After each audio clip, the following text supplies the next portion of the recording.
Serial ಸಂತೆ, ಅನುಬಂಧ awards, Kannada Kogile, Majaa Bharatha, Suvarna super stars, Suvarna jackpot, girls versus boys, Kwatle kitchen ಇವುಗಳಲ್ಲಿ ಮೊದಲಿನ 2 ಅವಾರ್ಡ್ ಶೋಗಳು. ಆದರೆ ಉಳಿದವೆಲ್ಲವೂ ಕನ್ನಡದ ಜನಪ್ರಿಯ ರಿಯಾಲಿಟಿ ಶೋಗಳು.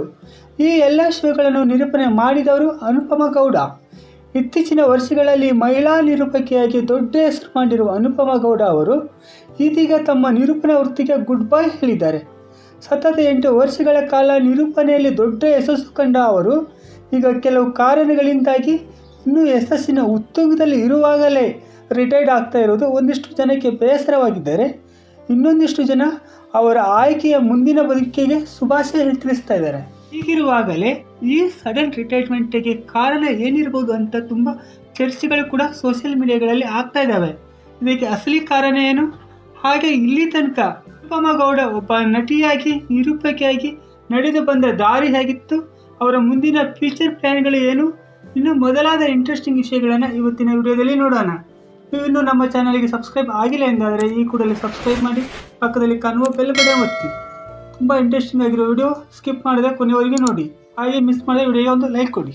2003ರಲ್ಲಿ ಇಂದ್ರಜಿತ್ ಲಂಕೇಶ್ ಅವರು ಡೈರೆಕ್ಷನ್ ಮಾಡಿ, ಚಾಲೆಂಜಿಂಗ್ ಸ್ಟಾರ್ ದರ್ಶನ್, ಅನಂತ್ ನಾಗ್, ವಸುಂಧರಾ ದಾಸ್ ಅವರು ಆ್ಯಕ್ಟಿಂಗ್ ಮಾಡಿರುವ ಲಂಕೇಶ್ ಎನ್ನುವ ಮೂವಿಯಲ್ಲಿ ಚೈಲ್ಡ್ ಆರ್ಟಿಸ್ಟ್ ಆಗಿ ಅನುಪಮಾ ಗೌಡ ಅವರು ತಮ್ಮ ಬಣ್ಣದ ಬದುಕಿಗೆ ಎಂಟ್ರಿ ಕೊಡ್ತಾರೆ.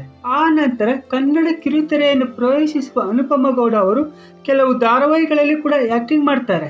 2004ರಲ್ಲಿ ಪ್ರಸಾರವಾಗುತ್ತಿದ್ದ ಅಕ್ಕ ಎನ್ನುವ ಧಾರಾವಾಹಿಯಲ್ಲಿ ಡಬಲ್ ರೋಲಲ್ಲಿ ಕಾಣಿಸಿಕೊಂಡ ಅನುಪಮಾ ಗೌಡ ಅವರಿಗೆ ಆ ಧಾರಾವಾಹಿ ದೊಡ್ಡ ಹೆಸರನ್ನು ತಂದುಕೊಡುತ್ತೆ. 2015ರಲ್ಲಿ ನಗಾರಿ ಎನ್ನುವ ಮೂವಿಯಲ್ಲಿ ಅವರು ಫಸ್ಟ್ ಟೈಮ್ ಹೀರೋಯಿನ್ ಆಗಿ ಆ್ಯಕ್ಟಿಂಗ್ ಮಾಡ್ತಾರೆ. ಆದರೆ ಈ ಸಿನಿಮಾ ಅವರಿಗೆ ಅಂಥ ಯಶಸ್ಸನ್ನು ತಂದುಕೊಡುವುದಿಲ್ಲ. 2018ರಲ್ಲಿ ದಯಾಳ್ ಪದ್ಮನಾಭನ್ ಅವರು ಡೈರೆಕ್ಷನ್ ಮಾಡಿರುವ ಆ ಕರಾಳ ರಾತ್ರಿ ಎನ್ನುವ suspense thriller movie Anupama Gowda ಅವರಿಗೆ ದೊಡ್ಡ ಸಕ್ಸಸ್ ನೀಡುತ್ತೆ. ಈ ಸಿನಿಮಾದ ಅವರ ಅದ್ಭುತ ಅಭಿನಯಕ್ಕಾಗಿ ಅವರಿಗೆ ಸೈಮಾ ಅವಾರ್ಡ್ ಕೂಡ ಸಿಗುತ್ತೆ. 2016ರಲ್ಲೇ ನಿರೂಪಕಿಯಾಗಬೇಕಿದ್ದ ಅನುಪಮಾ ಗೌಡ ಅವರಿಗೆ ಆವಾಗ ಅವಕಾಶ ಕೈತಪ್ಪಿದ ಕಾರಣ 2018ರಲ್ಲಿ ಸೀರಿಯಲ್ ಸಂತೆ ಎನ್ನುವ ಕಾರ್ಯಕ್ರಮವನ್ನು ಫಸ್ಟ್ ಟೈಮ್ ಆ್ಯಂಕರಿಂಗ್ ಮಾಡ್ತಾರೆ. ಹುಬ್ಬಳ್ಳಿಯಲ್ಲಿ ನಡೆದ ಈ ಕಾರ್ಯಕ್ರಮವು ಅವರ ನಿರೂಪಣಾ ವೃತ್ತಿಗೆ ಭದ್ರವಾದ ತಳಪಾಯವನ್ನು ಹಾಕಿಕೊಡುತ್ತೆ. ಅಲ್ಲಿಂದ ಫುಲ್ ಟೈಮ್ ಆ್ಯಂಕರ್ ಆಗುವ ಅವರು ಒಂದಾದ ಮೇಲೆ ಒಂದು ರಿಯಾಲಿಟಿ ಶೋಗಳನ್ನು ನಿರೂಪಣೆ ಮಾಡುತ್ತಾ ಒಳ್ಳೆಯ ನೇಮ್ ಫೇಮ್ ಕೂಡ ಪಡೀತಾರೆ. ಜೊತೆಗೆ ಸಾಕಷ್ಟು ಕನ್ನಡ ಸಿನಿಮಾಗಳಲ್ಲಿ ಕೂಡ ಆ್ಯಕ್ಟಿಂಗ್ ಮಾಡ್ತಾರೆ. 2018ರಲ್ಲಿ ರಿಲೀಸ್ ಆದ ರಾಘವೇಂದ್ರ ರಾಜ್ಕುಮಾರ್ ಅವರು ಆ್ಯಕ್ಟಿಂಗ್ ಮಾಡಿರುವ ತ್ರಯಂಬಕಂ ಎಂಬ ಸಿನಿಮಾಗಾಗಿ ನಮ್ಮ ಕರ್ನಾಟಕ ಸರ್ಕಾರದಿಂದ ಅತ್ಯುತ್ತಮ ನಟಿ ಎನ್ನುವ ಅವಾರ್ಡ್ ಕೂಡ ಅವರಿಗೆ ಸಿಗುತ್ತೆ. 2017ರ ಬಿಗ್ ಬಾಸ್ ಅಲ್ಲಿಯೂ ಮಿಂಚಿರುವ ಅನುಪಮಾ ಗೌಡ ಅವರು ನನ್ನದೇ ಆದ ಒಂದು ಸ್ವಂತ ಮನೆ ಕಟ್ಟುವ ತನಕ ಮದುವೆ ಆಗಲ್ಲ ಎಂದು ಹಠ ತೊಟ್ಟು ಅವರ ಕನಸಿನ ಅರಮನೆಯಾದ ನಮ್ಮನೆ ಎಂಬ ಭವ್ಯವಾದ ಮನೆಯನ್ನು ಇರುವ ಅವರು ಇದೀಗ ಒಳ್ಳೆಯ ಹುಡುಗ ಸಿಕ್ಕರೆ 1-2 ವರ್ಷದಲ್ಲಿ ಮದುವೆ ಆಗಲಿದ್ದಾರೆ. ಯೂಟ್ಯೂಬ್, ಇನ್ಸ್ಟಾಗ್ರಾಮ್ ಮೊದಲಾದ ಸೋಷಿಯಲ್ ಮೀಡಿಯಾಗಳಲ್ಲಿ ತುಂಬ ಆ್ಯಕ್ಟಿವ್ ಆಗಿರುವ ಅನುಪಮಾ ಗೌಡ ಅವರಿಗೆ ಲಕ್ಷಾಂತರ ಜನ ಫಾಲೋವರ್ಸ್, ಸಬ್ಸ್ಕ್ರೈಬರ್ಸ್ಗಳಿದ್ದು ಆ ಸೋಷಿಯಲ್ ಮೀಡಿಯಾಗಳಿಂದ ಅವರಿಗೆ ತಿಂಗಳಿಗೆ 5 ಲಕ್ಷಕ್ಕಿಂತ ಹೆಚ್ಚು ಹಣವನ್ನು ಸಂಪಾದನೆ ಮಾಡ್ತಾ ಇದ್ದಾರೆ. ಆದರೆ ಕಳೆದ 8 ವರ್ಷಗಳಿಂದ ಅವರ ಜೀವನ ಮಟ್ಟವನ್ನು ತುಂಬ ಎತ್ತರಕ್ಕೆ ಕೊಂಡೊಯ್ದಿದ್ದು ಹಾಗೂ ಆರ್ಥಿಕವಾಗಿ ಅವರು ಅತ್ಯಂತ ಸದೃಢವಾಗಿರುವಂತೆ ಮಾಡಿದ್ದು ಅವರ ನಿರೂಪಣಾ ವೃತ್ತಿ. ಅವರಿಗೆ ಒಂದು ಕಾರ್ಯಕ್ರಮ ಹೋಸ್ಟ್ ಮಾಡಲು 2 ಲಕ್ಷಕ್ಕಿಂತ ಹೆಚ್ಚಿನ ಪೇಮೆಂಟ್ ಸಿಗ್ತಾ ಇತ್ತು.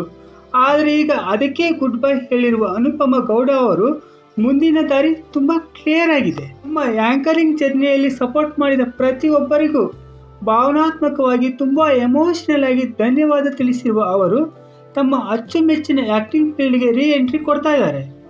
ತಮ್ಮ ಕೊನೆಯ ರಿಯಾಲಿಟಿ ಶೋವನ್ನು ಕೂಡ ಪೂರ್ತಿಯಾಗಿ ನಿರೂಪಣೆ ಮಾಡಲಾಗದೆ ಅರ್ಧದಲ್ಲೇ ಕೈ ಬಿಟ್ಟಿರುವುದು ಅವರಿಗೆ ತುಂಬ ಬೇಸರವನ್ನು ಸಹ ತಂದಿದೆ ಅಂತ ಅನಿಸುತ್ತೆ.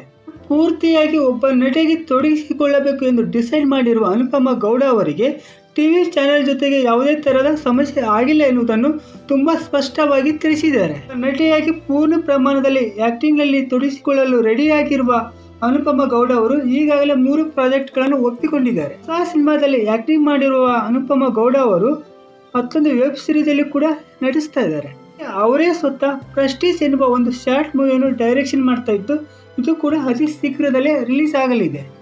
ಒಬ್ಬ ನಟಿಯಾಗಿ ಪೂರ್ಣ ಪ್ರಮಾಣದಲ್ಲಿ ತೊಡಗಿಸಿಕೊಳ್ಳುತ್ತಾ ಇರುವ ಅನುಪಮಾ ಗೌಡ ಅವರಿಗೆ ನಿರ್ದೇಶಕಿ ಆಗಬೇಕು ಎನ್ನುವ ಆಸೆ ಕೂಡ ಇದೆ. ಹಾಗೆ ಮತ್ತೆ ಟಿವಿ ಧಾರಾವಾಹಿಗಳಲ್ಲಿ ನಟಿಸುವ ಸಾಧ್ಯತೆ ಕೂಡ ದಟ್ಟವಾಗಿದೆ. ಇದಾಗಿತ್ತು ಇವತ್ತಿನ ವಿಡಿಯೋ. ಮುಂದಿನ ವಿಡಿಯೋದಲ್ಲಿ ಮತ್ತೆ ಸಿಗೋಣ. ಅಲ್ಲಿಯ ತನಕ ಟೇಕ್ ಕೇರ್.